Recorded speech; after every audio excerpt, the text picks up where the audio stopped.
Great to be back. Thank you very much. Talking once again on mobile security, taking two very different angles, though, from what we talked about the last couple of years.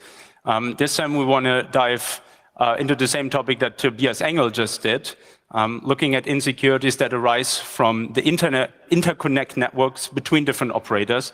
And we want to add another angle, and that is how you can start self-defending yourself from the insecurities that many of your operators have left open for many years, including the new ones that Tobias and myself talk about.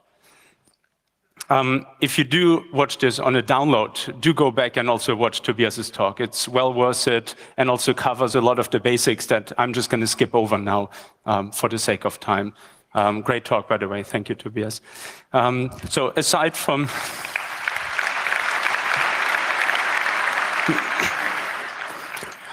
those SS7-based attacks, we want to talk about 3G insecurities, not too many of them, but severe as ever, as well as in the last chapter then, a few tips as well as a new tool to help you start self-defending against these mobile attacks. Now, just briefly then, what is the SS7 network? Tobias already covered the basics, so just a quick definition from me. It's this network that different mobile operators are connected to exchange data amongst each other. For instance, text messages are sent over this network. So without SS7, you couldn't be using this ancient chatting technology, SMS. Thank you, SS7. But also more security relevant information is exchanged over SS7. For instance, if you're using your phone in another country, as many of you currently do, you still want this visiting network to be able to use encryption with your phone. But how is that network going to know the right encryption key? So this visiting network, the German network, has to ask your home network for the correct encryption key, and that goes over SS7. And you can already see if there's cryptographic information being exchanged, if the wrong people ask and still receive an answer, insecurities arise. More interesting from a security perspective, though, are messages that are exchanged within one network over SS7. So SS7 is often misunderstood as this technology that's used for worldwide exchange of information. The same network, though, is used inside an operator. So with no need for interconnect, there's already SS7 flows going on between those different mobile switching centers, MSC. And each mobile switching center covers one area, let's say a city.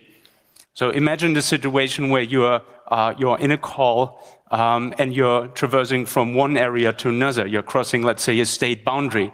So this new MSC doesn't know how to handle your call. It needs the decryption key for the already ongoing conversation. So there's another SS7 message that allows you to query for the key of a transaction that's currently going on. Okay? And again, you can already see how if the wrong people send this type of message and they receive an answer, insecurities arise.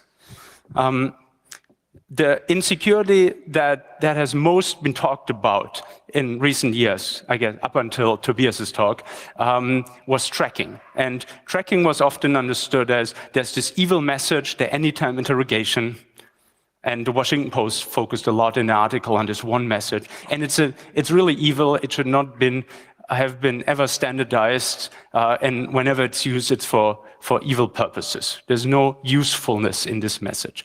And then Tobias quoted a number that I think the Washington Post found in a lot of marketing material. 70% of mobile networks respond to this message. Now, this is information from earlier this year. A lot of networks, very good news, have moved to stop responding to the anytime interrogation message. This evil spying message is not being responded to by, for instance, all German networks. You can't use this message in Germany anymore.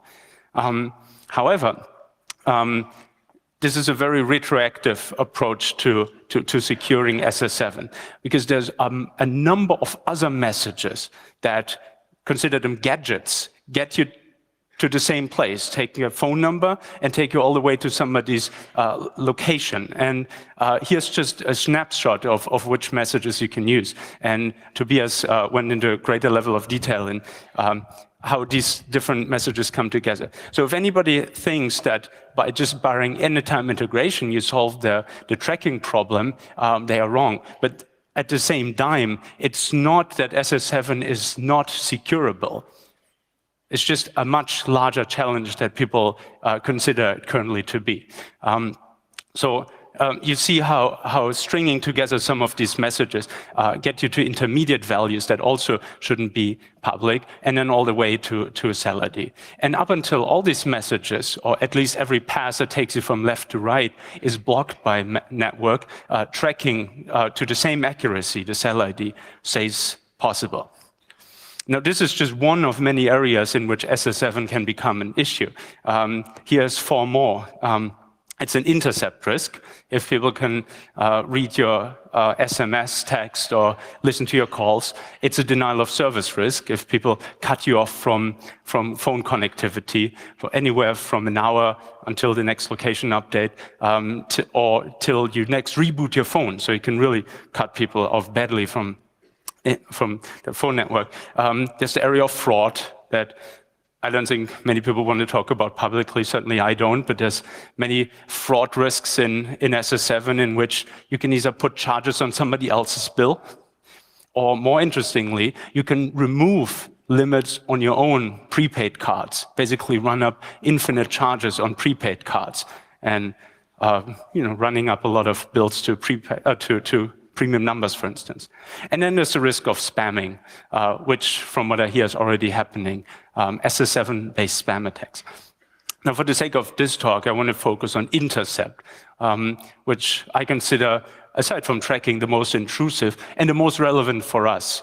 These other risks, they're more relevant for the network operators. And if they don't solve them, well, so be it, as long as they foot the bill for it. Right? So intercept. And I want to go into 3 possible scenarios in which SS7-assisted intercept can happen.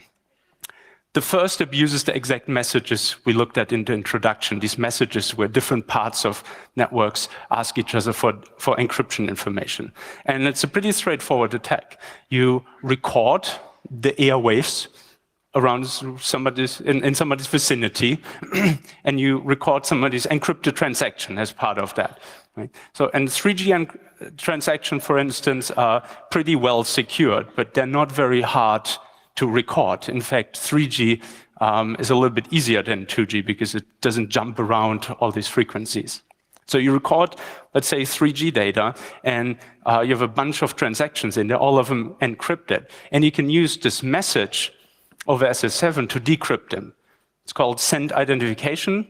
And as I said on one of the earlier slides, it's supposed to be used when you're moving from one MSC into another MSC, but still within your own network, so that the call doesn't get disrupted. It's not supposed to be used when somebody foreign wants to query your phone. If they need a new encryption key, a new call needs to start anyway. There's no way to hand over a call from one operator to another operator without disruption. So this message is used only for internal purposes. However, out of the 4 German operators earlier this month, all 4 responded to this request coming from another country that doesn't even border Germany. So there's no way to even conceptually think a call would be handed over. Right? So 4 out of 4. And that's not an anomaly. Most networks we queried international respond to an outside number when asked for the current decryption key. I'll show you a quick demo on this at the end of this chapter, but I'll first finish the enumeration of all the different possibilities in which 3G calls can be intercepted. The second one, the good old IMSI catchers, which we all thought wouldn't work on 3G. And I guess for the most part, they don't, unless SS7 comes to the help. So why don't they work without SS7?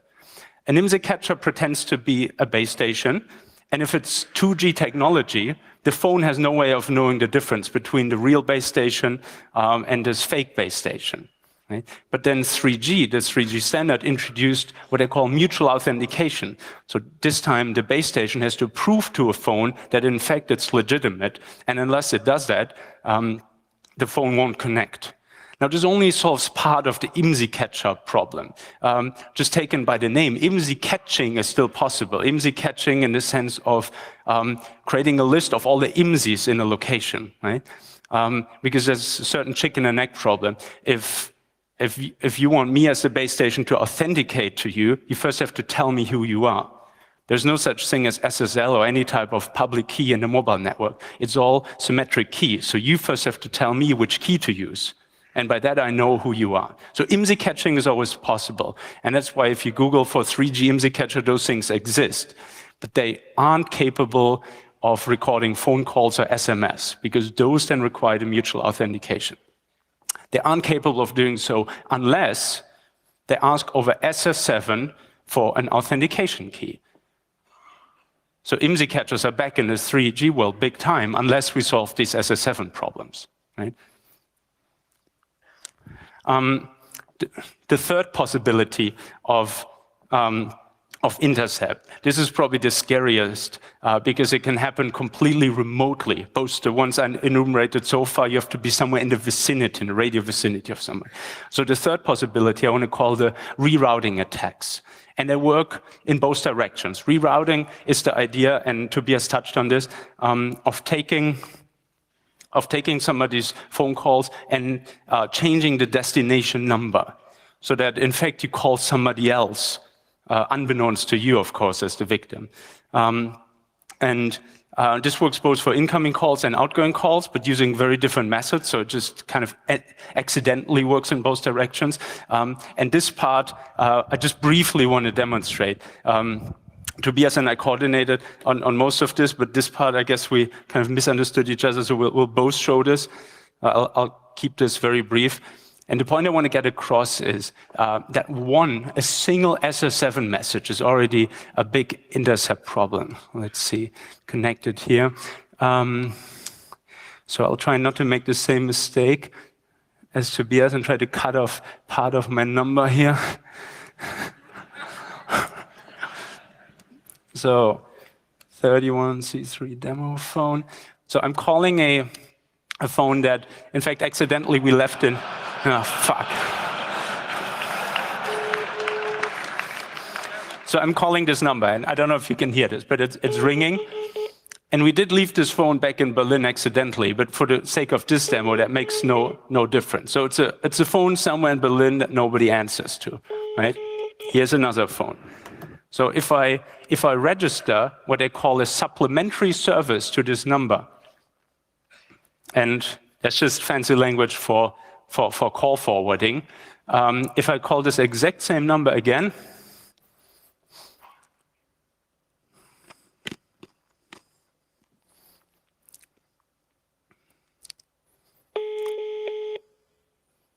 and this phone is ringing, right?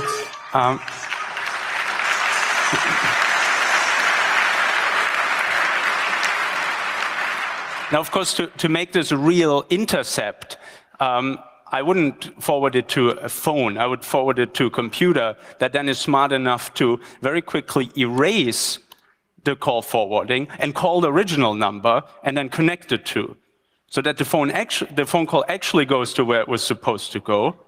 Just I'm sitting in the middle and I'm receiving a copy of it, okay? So that's the idea in this direction. In the other direction, the exact same thing works as well, and Tobias already told you how. These services that say, let me rewrite your phone number for you because you don't know how to dial a phone number when you're on vacation, right? Those services can be set by anybody, at least on a lot of networks. And you can see how the exact same thing works there, so that every time you dial a number, that just move their own number in place of that number and then connect those two calls, right? So as I said, I consider those the scariest type of attacks because they work completely remotely. You don't have to be in the radio vicinity of anybody. And surprisingly, this still works against a bunch of networks, even against those networks that moved to solve some of the earlier issues. So networks still very retroactive. So what do those mobile networks now have to do to solve those issues? Well, as always, of course, the answer, it depends. It depends, in this case, on the attack type. Some of the attacks can simply be blocked. Like the anytime interrogation that earlier this year they said 70% of the networks are vulnerable. Now in Germany it's 0. So something happened there. And the same is true for the first type of attack that I've shown, the passive intercept. As I said, when we tested earlier this month, 4 out of 4 networks were vulnerable. Now it's down to 2.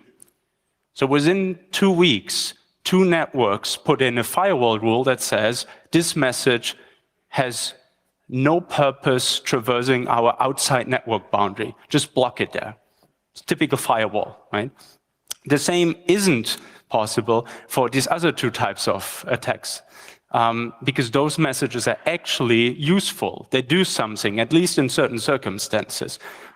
If you block the second type of query here, to send authentication info, you couldn't be roaming in another country anymore, right? If you block the third one, you couldn't be changing your voicemail forwarding from another country anymore. So these are needed. Still, we can't accept that just anybody who asks over SS7, God, you guys. Let's switch this off. We can't accept that just anybody who asks over SS7 receives an answer. At the very least, we'd expect networks to only answer to their friends on SS7, and that is their roaming partners. That's already a lot fewer companies, and especially a lot fewer sketchy companies than everybody else on SS7. We would then want those networks to do some plausibility checking. Right? So this phone in Berlin that I just put a supplementary service on, the network operator knows the phone is in Berlin. And I sent this query from the other end of the world. Still, they honored it. Right? Any type of plausibility checking would clearly see that this is not possible for a phone to be in one country and for this user to want to change their voicemail setting from somewhere completely different, right? And then thirdly, networks need to limit the rate at which this happens. Those services that the Washington Post talked about, these tracking services, these are large operations. They seem to be tracking thousands of people constantly, right? This will show in logs, right? You don't allow some random network somewhere else in the world to constantly interrogate hundreds of your users, right? It's clearly abuse. Has any network moved to put such sensible rules in? I'm not aware of it, but it's certainly the next step. And I'm not ready to give up on SS7 yet. I've heard one too many times that SS7 is an old technology built with no security in mind, and we just can't fix it. The internet also is an old technology built with no security in mind, and we did fix it since the 90s. Since when you connected the Windows 95 computer to the internet, it got infected with a virus right away. We have moved to put in firewalls. We're not exposing our printer demon and our file sharing demon on the entire internet anymore for 4 billion people to connect to. And the same is possible on SS7. Just we're still in the 90s. Thank you.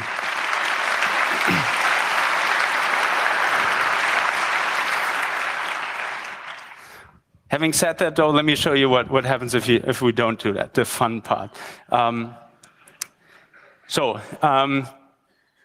We argued whether or not we wanted to show this as a live demo. You'll understand why we don't show it as a live demo. There's just too much stuff that could go wrong. But here's the setup. We start with just a phone number, and we want to string together a couple of SS7 gadgets, while also having this radio handy that can capture 3G information, to capture yet more information that's not available over SS7. Right? So we start with a phone number, and we send what's called an SRI for SM message, which gives us, if the network is configured to answer, the IMSI and the MSC that the subscriber currently is connected for. Those two are used as parameters into another call called the PSI message, provide subscriber info. And that call then gives us the cell ID. This is how you get more and more information with different gadgets. Now, the cell ID tells us where somebody is physically. So imagine we now move our radio to that location, and we again send a PSI. We record the PSI with that radio, not the PSI, what happens over the airways when we send a PSI. And the phone gets paged. So when we send a PSI over SS7, the phone receives some information, right? This radio plus a little bit GNU radio scripting gives us that information. Who has been paged during that short window of time that we recorded? Now, when we record something on UMTS, we always record for different cells. They share frequencies. But you see, the one cell where the cell ID came back over SS7 is included in our set. So we filter the data for that cell, and we look for which IMSIs are included. And luckily for us, only one IMSI got paged within those few seconds on that cell. Right? It's the same. This is now the TIMSI that belongs to this phone. This is information we can't get over SS7. But what we can do over SS7 with the TIMSI is request a key. So it gets complicated. So we have the decryption key now. And the next time this phone receives something, unless they change the key, in which case we can ask again for a new key. Next time this phone receives something, and what you don't see in the video, somebody's now sending a text message to the phone, we can also record that. Right? Again, same radio, the one shown in the picture. Now the phone did receive the text message. And there's a few more steps. So the phone received the text message. And we also, again, recorded the airwaves. We, again, run it through some GNU radio script. Now, with UMTS, everything is kind of complicated. So there's different connections, of course, happening all at the same time, and then they get allocated to different channels. So now in order to decode this text message, we got to find out which channel is used. So this command gives us the list of which channels have been allocated, and we got to find the TIMSI from earlier in one of these channel allocations. And Wireshark is a great help in this. We didn't have to do anything with Wireshark. It just knows all that 3G stuff right out of the box. So luckily, the first of these 5 connection requests is the right one, and scroll all the way down. There's then the parameters that say which channel this transaction happened on. So those two numbers, 15 and 48, is the channel. So we need the cell frequency. But we need those two numbers that are the channel, and the key. You know, there's only 64-bit. I'll discuss that a little later. And that's all we need to decrypt an SMS. And there it is.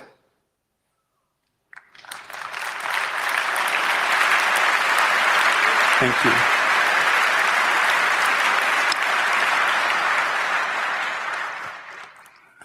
This still works today, but only against 2 out of the 4 German networks. Some of them moved to stop some of these messages. Of course, most importantly, this SI message that gives you the decryption key. But even if you block this message, just acquiring somebody's location can already be intrusive enough. Right? All right. Moving on to 3G security, or rather extending on 3G security, since this already touched 3G in a big way. You remember the good old days where you could just intercept all phone calls with the Osmocom phone? Thank you, by the way, for that open source project. That helped us so much over the years.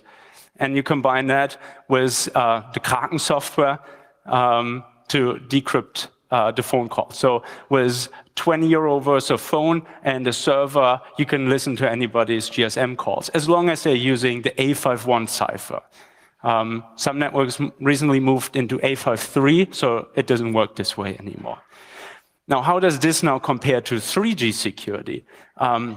As I've just shown, basically the same attacks are possible. Instead of the Osmocom phone, we use a programmable radio, some more software, but it's, again, very affordable, 400 euros or something. And you combine that using, instead of Kraken, SS7 queries. So unless we fix SS7, 3G is no more secure than 2G, and neither is A53, the recent upgrade of GSM, because those keys are again exposed over SS7. Now, some networks, you don't even need that second part, so they have bigger things to worry about than SS7 attacks. And our data set isn't all that large. Some of you provided measurements through a software released last year, so thank you very much for that. And we have captures from maybe 20, 25 countries. Out of those, 5 happen to use no 3G encryption at all. Well, 4 countries, 5 network operators, right? Which I find shocking. Some of these even have encryption turned on their GSM network, and they forgot to turn it on or deliberately left it out because it's harder to intercept on their 3G variant. Right? So those networks, as I said, have much more worrisome issues than SS7 attacks, and they really need to be called out. And we do that with an extension of a website that we've been maintaining for a couple of years, GSM Map. Big update of GSM Map launched today with all the 3G measurements we collected and you collected over the last couple of years. Now, some of you may have used GSM Map before. The idea is to rank operators in the 3 categories. How hard is it to intercept phone calls and SMS? Is it easy to impersonate a person and then put charges on their bill, for instance, or receive their calls? How hard is it to track them? And as you see over the last years, networks have improved their security, right? At least some, right? As always, God. And as you also see, these are the 2G networks. Even the best secure 2G network in Germany anyway, in our opinion, is less secure than the worst secured 3G networks. These are the 4 3G networks. Still, we want networks to implement all security features. And as you saw before, some other countries don't have that luxury of all 3G secured networks reasonably secured. Now, the first version of our metric is very crude, and we want to improve upon this over time. But currently, how we calculate this score is we'll give 90% of the points to anybody who switches on encryption. That's the main security feature. And the remaining 10% you earn by changing the TIMSI quickly. TIMSI is what we needed for these SS7 attacks to work well. So if you keep changing it, it really confuses the person trying to haunt you. Also, this makes other types of attacks more difficult. We'll factor in a couple of more values as we collect more data, but this is it for now. So yeah, big update on GSM Map. If you haven't checked it out, check out your country on GSM Map. Read the country report. So there's a 6-page or so report, auto-generated, that explains what types of measurements we included into these graphs and why we think they constitute certain risks. Maybe forward it to your network and say, if you're not improving, I'm going to change, switch to another network. Now, not everything is on GSM Map yet because we don't have enough data. And there's one problem in particular that I want to start warning about because I really think we're running into an issue here. And that is the length of encryption key. You saw in the capture, in the video that I showed, that the key that came back over SS7 was actually only 64-bit from this particular network.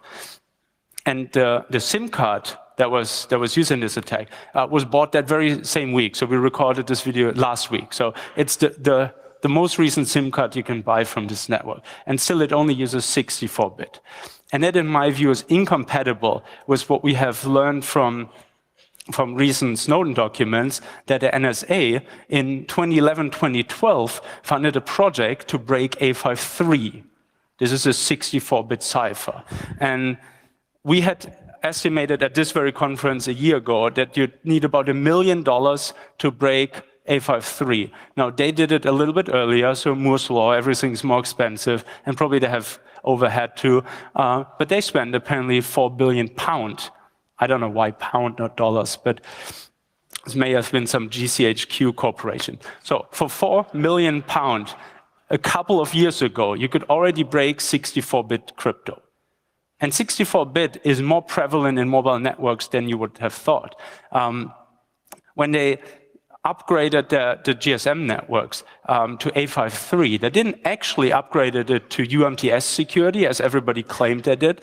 They upgraded it to the cipher used in UMTS with a key half the size. When writing the 853 standard, though, the people were smart enough to also put in the real UMTS cipher with full key size. They called it 854, and it has never been seen anywhere since. It's written in the standard.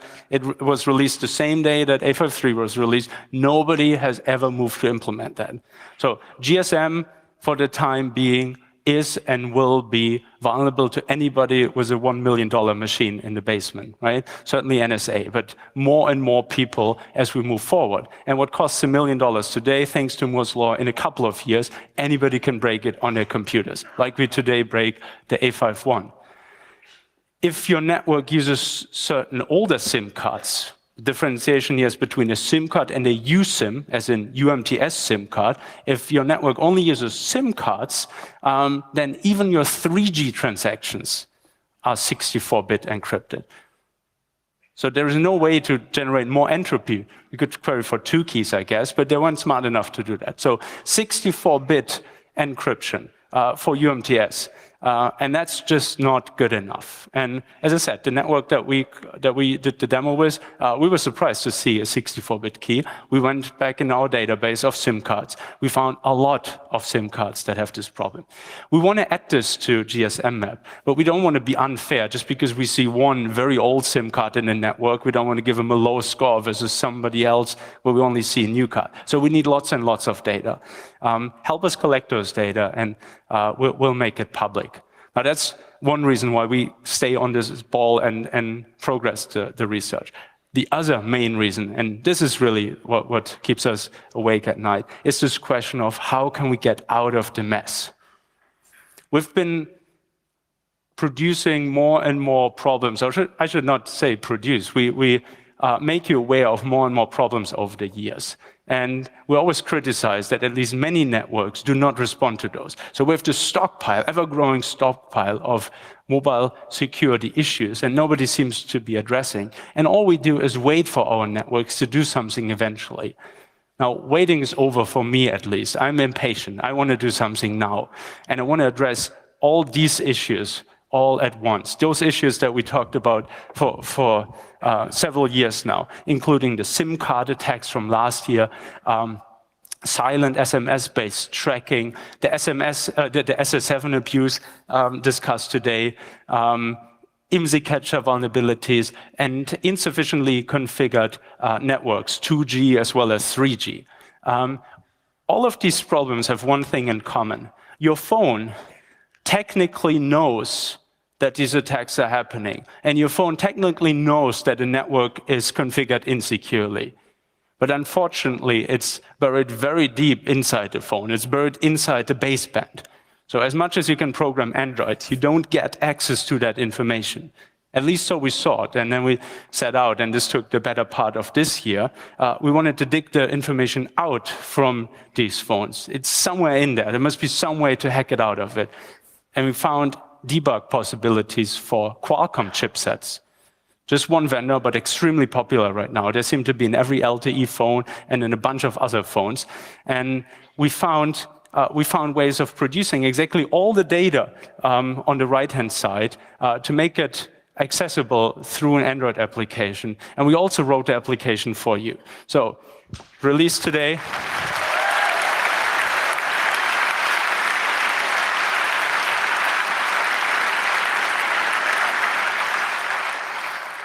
Thank you. Released today, Snoop Snitch under GPL,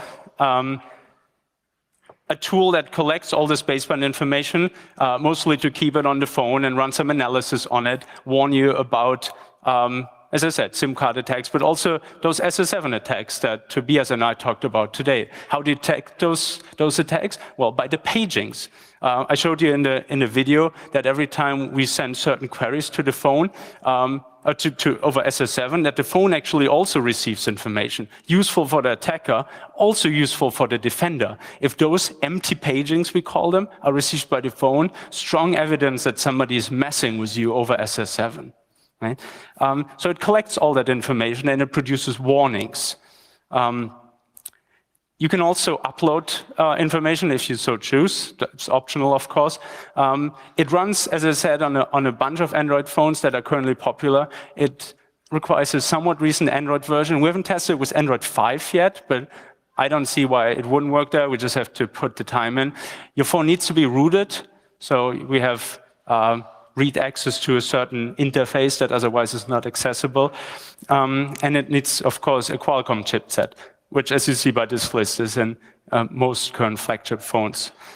It's on Google Play right now, so download it if you're interested. Now, how does this tool work? One example only, of course, right? Read the source code if you want to know the rest. If you, for instance, IMSI catcher detection. There have been a bunch of tools so far to do IMSI catcher detection. The one we released a couple of years ago was called Catcher, but it had two limitations, one practical, one more bound to experience. The practical limitation was that it ran on Osmocom phones. And Osmocom phones can't do most phone functionality, so it was your second phone, and it had to be connected to a computer, so very unlikely that you carried this around all the time.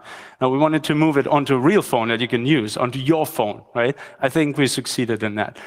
The second limitation was that we really didn't know how IMSI catchers behaved, or we also didn't know how real networks behaved. And thanks to all the data on GSM map, we think we have a much better understanding now of all the weird corner cases, how real networks behave, and created a much better rule set for an Android-based catcher tool now. And the rules go in two categories. One is the configuration of these different cells. For instance, the lack of encryption when you know from the GSM map database that this network does usually support encryption. That's a big red flag. Also certain other configurations. So that's the configuration of the network. The other is the behavior. An IMSI catcher wants to get information out from you. At the very least, the IMSI, of course, it's in the name, right? So there's suspicious behavior. Now, none of these things taken by themselves allow you to detect an IMSI catcher. So we compute a score over these different events, doing stream analysis on everything that happens on your phone, and eventually then come out with a warning if the score crosses a certain threshold. There's a bunch more we would have wanted to include that's even on a Qualcomm chipset in its debug mode not available. So this is still ongoing work as these chipsets progress and may give us more information in the future. Now, if you do find alerts, let's call them alarms, on your phone, we'd be grateful if you could share them. Now, as I said, this is optional, right? You get the alerts shown in your little tool, and then you can choose to upload whichever ones you think should be shared. If we get enough of them and think that there's really hot spots of abuse, of course, we'll try to make that transparent. Perhaps even put little dots on the GSM map website so people know where abuse could be happening around demonstrations, around embassies, wherever, right? Thank you.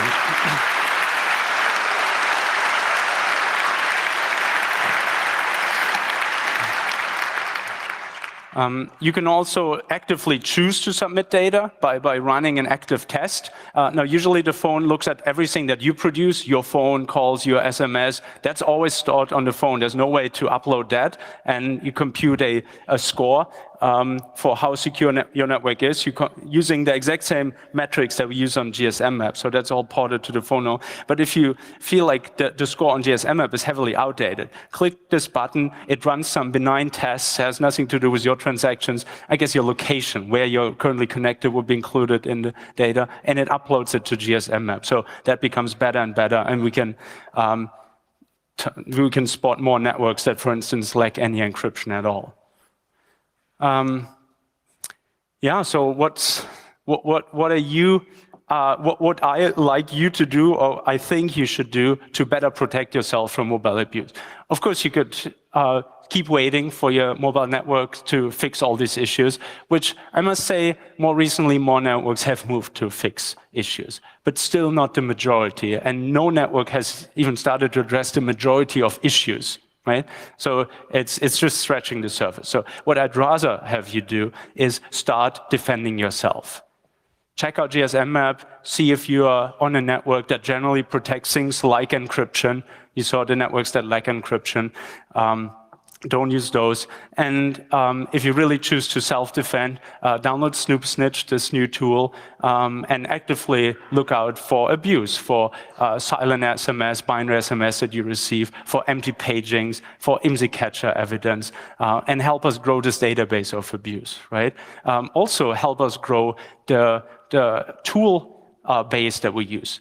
This is released open source, and we put in a lot of work to make the data accessible.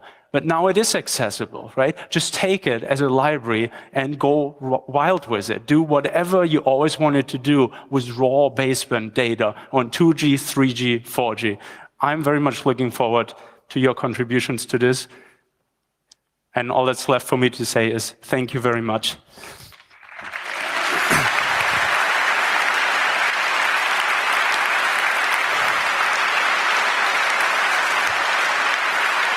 Thank you, Carsten.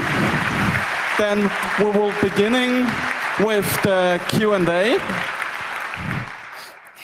Please, for everybody that will be ask questions, please line up on the microphones in the room. And for people that exit the room, please do it with no noise and quickly. Now, before getting into the question, let me give you one reason to actually do leave now. There's a workshop happening right now, or in a few minutes, that will explain how this tool works and what it can all do. We'll have an IMSI catcher there, so you can test how that feels like being connected to an IMSI catcher. It's happening in room C, which is when you exit here, one floor down and to this end. And as additional information, the workshops that Carsten says starts at 1945. And now to your questions.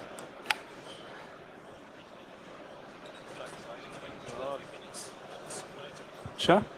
Yeah. Okay, the microphone number 2.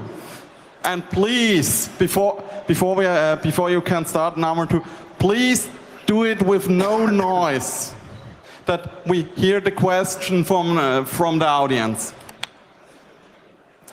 Okay, number 2, please. Thank you. Can you quickly say a few words about why it wouldn't work on custom ROMs? Because we could just install it onto cyanogen phones, and it apparently installed, and it seems to work. Oh, okay. So the way I understood custom ROMs is that they first remove a bunch of stuff from the phone, and then they put a bunch of stuff on it. Part of what we need are these proprietary Qualcomm libraries, and at least on the phones where we tried CyanogenMod, they are being removed. Right? So if CyanogenMod could stop doing that, it would work beautifully. It's not that we need anything additionally, we just need less to be deleted. Okay, thank you. Okay, the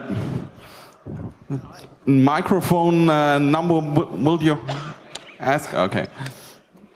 Are there some questions from the IRC? I think we have a bunch of questions. Actually, there is 5 questions, so I will just ask 1 or 2 for starting. Yes. That's perfectly. The first one is, can all the shown attacks that you proved on your speech be mitigated by higher protocols levels like encrypted VoIP or text secure, things like that? And what would be the residual risks? Mm-hmm. Yeah, good question. So how much can you protect yourself by using the mobile network less, or using it as a dumb pipe, I guess is the question. What if you use just apps to call and send text? Well, obviously your calls and your texts won't be intercepted anymore if they're encrypted one more time in a way that's not breakable. However, this does not solve the location tracking. It does not solve the fraud. It does not solve the denial of service. It does not solve the spamming. So you are tied to a mobile network, and there's a lot of control over you, your location, and your phone bill. None of that is going to go away. Another question from the IRC. One? Yeah. The second one is, wouldn't it be easier to design from scratch a new mobile network than trying to find all flows from actual networks, which is an endless task?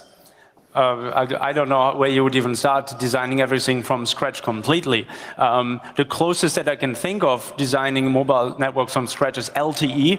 It's in the name, long-term evolution. It really wants to change everything, but gives it a couple of years. But as Tobias pointed out, those issues we pointed out today, they are again included in LTE. Diameter is the interconnect protocol. So we already missed the chance to remove much of these issues by just upgrade. We'll have to fix it through firewalling and monitoring, like we never got to update the internet. Okay, microphone number 4, please.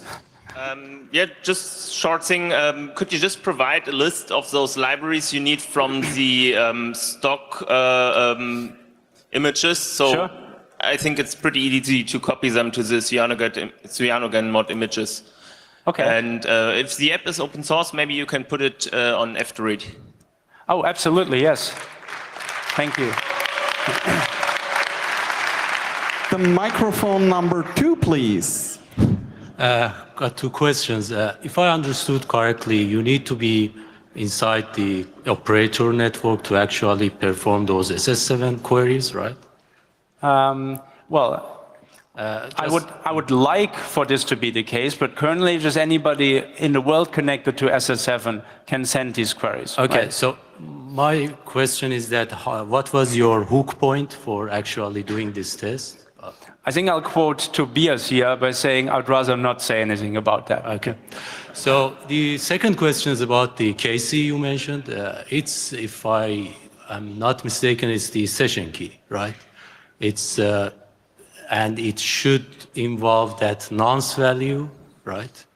Yeah. So if it is, it already has the nonce value. So in order the attack to work, we also need to intercept the initial messages, the nonce exchange between the target and the base station. Is that correct? No, the nonce is there, so the SIM card knows which key to produce. Yes, but So it helps the phone to find the right encryption key. We are not the phone. We don't have the SIM card. Right, If so- you just give us the encryption key, we don't need the nonce. yes. So what you're saying is that the query you're sending there, it actually sends you not only the encryption key, but also the nonce that is It required. doesn't send us the nonce, and we don't need the nonce. We can take that offline. I'll explain how everything works. Thank you. The microphone number 3, please. Yeah, first of all, thank you for a very good presentation and the very impressive work you've done here. Thank you. The question I have might be a little naive, but have you also, besides taking a look at disclosing this whole issue technically wise, also been taking a look into how what measures can be taken legally, at least in Germany and some countries in Europe, now that we have disclosed that basically certain law sets or rules have not been fulfilled, that we can enforce the operators to implement this stuff on legal ways? We have not looked into it. Of course, we consider the possibility as soon as somebody has an overview of where these attacks happen. And that seems to be the issue right now. There's zero attack transparency. Nobody is looking for these issues. And partly that's to their own disbenefit, because as soon as they do look for these issues, some of these attack patterns are very easy to stop. As I said, 2 German networks mitigated them within 2 weeks. And these issues had been open for 20 years. Had they ever looked into their own data, they would have seen this going on. So I'm not very confident that anybody, in Germany at least, has an overview of where abuse would come from. And as soon as it does, I don't think there's much point in litigating. Let's just stop the possibility of abuse, right? Instead of complaining about it happening, right? But I'm with you. If there's corner cases in which abuse just can't be stopped, let's fight it legally, of course, right? And if all of you contribute information, snoop, stitch, the empty pagings. If we can find patterns of abuse, of course we'll aggregate them and try to move against them. Thank you. Okay, microphone number 4, please. You said you can buy your way into the SS7 network, but how easy is it actually to get your access? And what do you estimate? How many players are there in the network? Can you give any estimation? I have absolutely no idea. I know that there's some 800 companies who are legally allowed to access SS7, and then those, of course, have subcontractors, legal and illegal, and some people who bribe them, yet other people who hack their systems or the systems of the subcontractors. It's very hard to estimate, no idea. But definitely too many to trust all of them. And would it be possible for me to get access to this without any operator stuff? Or I don't want to operate a phone network, but I want to have access because I want to provide a service, some service. Well, I wish the answer was no, but of course, right. If Tobias and I and a bunch of other people can get access, you should be able to get that too. But I'm not going to tell you how. Yet another question from the IRC. We're about 9 questions, so no problem for me. First one, what about Windows phones, jailbreaked iPhones, or things like this? Will the app end on these phones? Our app doesn't run on anything other than Android, but the chipsets are, of course, the same. So if you can speak to a chipset through a jailbroken iPhone, for instance, you could create a similar application. We just wanted to target the biggest population of phones, and that seems to be Android phones. Then number 2, please. Yeah, one further thought on self-defense. As self-defense has to be proportionate, I think, and identities are not secure in the digital sphere. How about developing some proactive, as we heard the word, defense tools? Proactive as in hack the networks until they have no chance but to fix? That's what you understood, but well, I support that. I'm not going to say that I dislike the idea, but you won't see me here next year explaining how I did it. Thank you. Microphone number 3, please. Okay, when did you check the other 2 German networks didn't fix the send identifier issue? Which network do you work for? I'm Holger. We talked last week. Yeah. So yeah, maybe you fixed it too. We didn't check. We fixed it within 24 hours after our call. Oh wow. Okay. On both networks. Thank you. Better late than never. Thank you. That's right. Yeah. Okay. So it's 3 out of 4 now that fixed 1 out of 100 problems. No, it's I know that's why we don't go to the press and don't tell that SS7 is fixed, and we know we still have problems. Also, it's all 4. I work for Telefonica, which is O2 and A+. Oh yeah. Well, congratulations. Sorry for spoiling your Christmas. Microphone number 2, please. I'd like to know why these empty pagings occur in the context of the location tracking. I thought as soon as the phone registers in the network, then the base station, which is this connected to, is known in the network anyway. Isn't that the case? That's a very good question, and let me go back to one earlier slide to explain that. 1 second. So the empty pagings do not occur when you send these creepy anytime interrogation messages. Okay. They are just there for spying, and there's no way to page the customer. But since this got blocked, and Tobias went into great level of detail explaining this, you need a couple of other messages to now track somebody's location. And these messages weren't meant for location tracking. They're meant for other purposes. For instance, this PSI, provide subscriber info, that however you reach it is always the last message you need. This does do a paging. And then the provide subscriber info really makes no sense unless you send something afterwards also. Deliver an SMS, connect a call, whatever. So the paging is already sent in anticipation that an SMS will come or that a call will come. But if you're only the creepy guy tracking, you're not going to send that SMS, and that's where the empty paging comes from. Okay, but still, also in these cases where something follows the paging, isn't it a type of double checking whether it's really there? I mean, the location info itself should already be present in the network, isn't it? Yeah.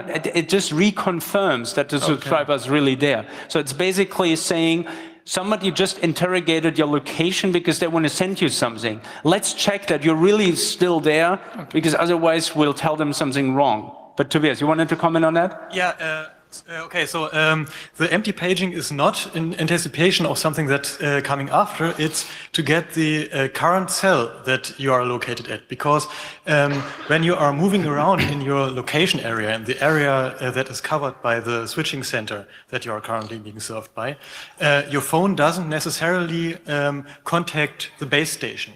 So it could be that that the network's last position of you is somewhere you received an SMS or text or call, and then you moved to a completely different area. And if your phone didn't have network contact in the meantime, the network would still only know the last point of contact.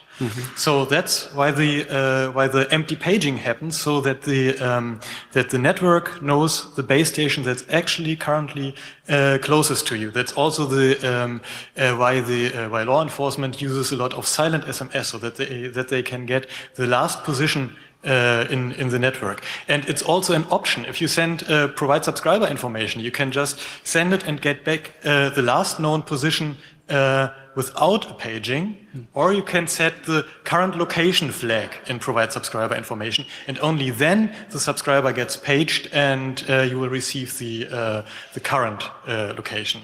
And that's one good example for how SS7, which is supposed to be so insecure we can never fix it, can easily be fixed. There's an option that says we're using this normal feature that's absolutely needed, and we have this creepy extension to also ask for the location.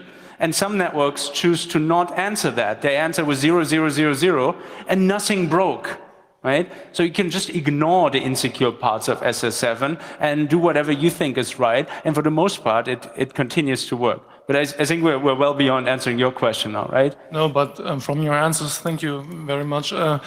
But another question arises, because if it's actually to locate your phone and to find out which cell you're actually in, then it implies that it's not only one base station that sends the paging call, but a whole bunch of base stations. Do you know something about the algorithm? I mean, how many around the last known location are paging my phone? Or is it nationwide, or how does it Everybody can implement this as they wish, and I don't have much insights into how 3G does it, but in 2G typically there's one paging sent in the last cell that saw you. You don't respond, it's sent in a larger area. You don't respond, it's sent for the whole location area. And in some networks, you don't respond, they send it in the entire country, right? Okay. But that's rare. Thank you very much. Okay, questions from the IRC. Did Snoop Snitch allow you to reveal any kind of attack in countries? Not special name in mind. Does it allow you to detect attacks in countries? Yeah. Yeah. Some kind of tabs or I think the answer is yes. Its whole purpose is to detect attacks, and it also works in countries. But did you succeed in detecting attacks? Did we succeed in detecting attacks? Yes, we did. And if you go down to the Saal C, room C, you can see how currently people are being attacked, and currently they detect that. Okay. Okay, microphone number 5, please. Yes, thanks. Going back to SS7 basics, can you quickly explain how SS7 is implemented? Is this a VPN on the public internet through the providers? What's the technical reality, the transport? Yeah, what's that's a very good question. Of course. That's a very good question, and so I only have half of the information too. I keep learning, but so it seems that it was implemented initially as a network between Western European telcos, and they ran cables, dedicated cables for SS7. Zictron, they called this, right? And then a couple more networks connected to it, and each of them had to run a cable to one of the other telcos. But eventually they changed that, and they introduced what I call routing providers. So telcos are not connected to each other usually, but through a routing provider, like on the internet. And those routing providers, they typically don't run a cable to your house anymore if you're a new telco. They give you a VPN over the internet. Right? So it's diverse. I'm sure there's still some dedicated lines between Germany and France, say, and there's some others connecting in these big clouds that are routing providers. And it's actually really difficult to get your address routed everywhere in the world. So even if you connect to SS7, all you're connected to is one routing provider, and that routing provider knows that you own these addresses. Now, it's up to you to convince every other of the big 7 or 9, depending on how you count, routing providers, that you are that guy with those addresses. So the BGP equivalent of SS7 is to get 9 roaming agreements signed with people on these other 9 operators, and then fax those roaming agreements to everybody else involved, so they type it into their computers, right? Very manual and very hard to grow the network, but for the most part, it doesn't change, of course. So the low-level transport is not really an attack surface from the public internet? It can be. The low-level transport can be an attack surface if people just stupidly leave open their local networks, but it's rare. It's much more common, speaking about our talk next year, hopefully, on the other interconnect networks. There's one interconnect network for data roaming. It's called GRX. And since everything is IP anyway on data roaming, people sometimes do leave it out on the internet or just do it unencrypted over the internet. And it does seem to become more popular also with the SS7 replacement, Diameter, which again is pure IP. So there's no dedicated thing that you first have to encapsulate in a VPN before you can route it over the internet. You can run Diameter over the open internet if you want. It's stupid, but people seem to do it anyway. Okay, the microphone number 6, please. Okay, my question is if you could comment why these messages were put in the protocol at the first place, if they are so easy to block and to fix. And the other question is if all the other problems that you pointed out are as easy to fix for the network operators. So I don't have an answer to your first question.